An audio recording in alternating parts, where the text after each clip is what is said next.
Au nom du Père et du Fils et du Saint-Esprit. Amen. Homélie de la fête de l'Ascension. Selon le récit des évangiles, il y a deux modes de présence de Jésus dans la vie des apôtres. D'avec la mort sur la croix et au lendemain du matin de Pâques. Et le temps pascal a tenté d'habituer les apôtres à ce second mode de proximité de Jésus auprès des disciples, des témoins pour la bonne nouvelle. Il apparaît de temps en autre, alors qu'avant, il était tout le temps avec eux, sauf rare épisode. Mon royaume, dit Jésus, n'est pas de ce monde.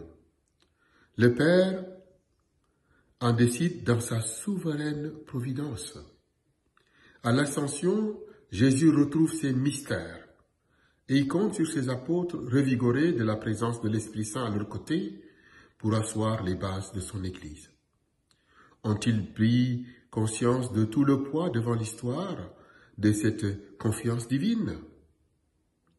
Certainement, du haut du ciel, mais aussi, séance tenante, là où l'esprit de promesse leur faisait travailler.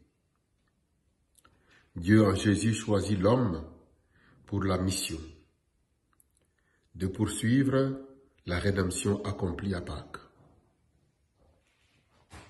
Le ciel n'est plus le terrain de jeu missionnaire pour les apôtres, et le ciel s'est même rapproché de nous, à travers l'Eucharistie et les sacrements, à travers la parole de Dieu et le prochain destinataire de la mission de relais pascal. L'espace et le temps nous sont alors offerts en terrain d'évangélisation. Les deux hommes en vêtements blancs nous orientent sur les suites à donner après notre revêtement pascal, baptismal, à défaut d'être des anges annonçant la résurrection.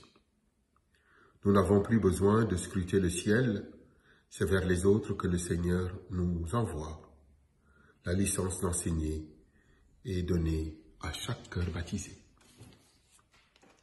Frères et sœurs, les apôtres ont vu le Seigneur s'en aller, mais ils sont persuadés qu'il est avec eux dans leur nouvelle mission.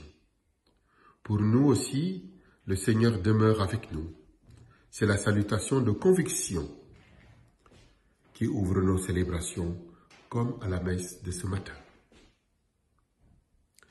La plénitude de la présence de Dieu dans son Église nous dote d'une espérance à travailler à la lumière d'un autre défenseur. Saint Paul en fait l'objet d'une prière dans sa lettre aux Éphésiens de ce matin. Cela tombe justement bien en ce mois marial pour prier personnellement, en famille, en paroisse, en communauté, afin de donner de la force à notre apostolat. Avec l'intercession de nos saints patrons, osons-nous confier au Dieu de l'espérance, qui veut travailler avec notre concours. Notre-Dame de Fatima, que nous avons fêtée cette semaine, rejoignant le Saint-Pape polonais, dont nous avons célébré lundi le centenaire de sa naissance, nous intime en secret en 3 C. Consoler, convertir, chappeler. Pouvons-nous encore douter de cette option de Dieu?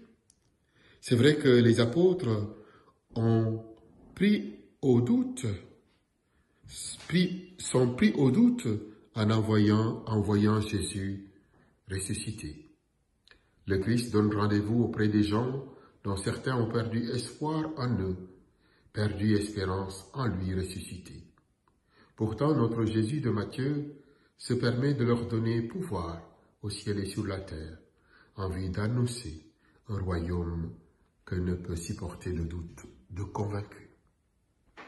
Sœurs et frères en Christ, Christ monté au ciel, Dieu a pris le pari de l'homme dans sa foi et dans ses doutes. Mais Dieu a préféré un homme dans sa liberté quasi souveraine. Et il espère en l'homme son moteur d'évangélisation du monde créé au service de son amour éternel. La seule assurance est la présence de Jésus à nos côtés. Et moi, Je suis avec vous tous les jours, jusqu'à la consommation des siècles. Que Dieu le Père nous comble de l'Esprit promis de Jésus ressuscité montant au ciel. Amen.